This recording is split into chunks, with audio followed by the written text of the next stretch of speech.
mutlu doğa.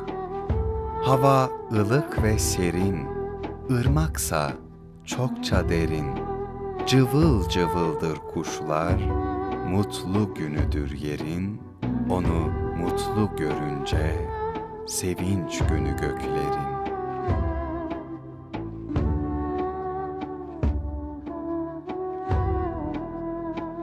Kırlarda, kırlarda aşığın, sazın teli var. Çiçekler üstünde onun eli var.